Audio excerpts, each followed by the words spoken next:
Sa araw na ito ay may ayusin tayo na sirang tripod. Ang gamit na ito ay sira at ito ang kukumpunihin ni Nathan Gaten.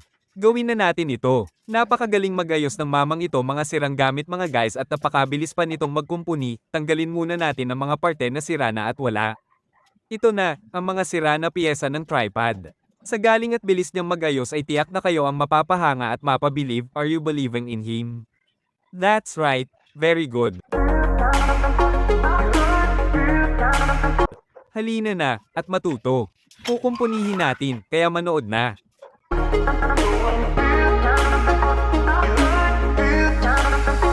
Nakita ninyo naman na sira na halos hindi na ito makahold ng cellphone. Kaya ito ang gagawa natin ng paraan ngayon. Palitan lang natin ang ilang piyesa nito na sira na o hindi na gumagana katulad ng mga higpitan nito na hindi gumagana.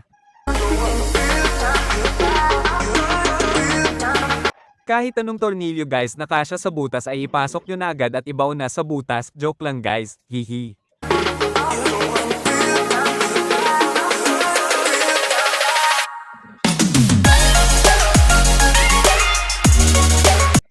Basta kasi ang tornilyo o piyesa sa butas ay pwede. Madali lang itong ayusin kaya manood lang kayo dyan. At mag-relax at matuto. Ang galing 'di ba? Ganito lang ang pag-aayos niyan para mapakinabangan ulit ang gamit na ito at muli magamit na ulit.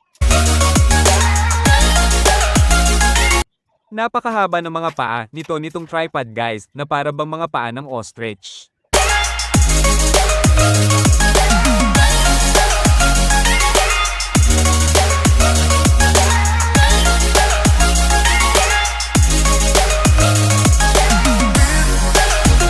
Ayan tapos na tayo magkumpuni guys.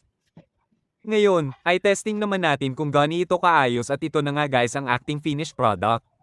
Napakaganda na ulit nito at parang tower na ulit tripod pala. Kung may ipapagawa kayo kay Mang Beautengting, just comment down below at agad maipapagawa na kayo. So, ayan guys tapos na tayo, ganyan lang kadali at kabilis guys magkumpuni. Kung nagustuhan ninyo ang aking video guys, mag-subscribe lang kayo at mag-comment. Thanks for watching guys.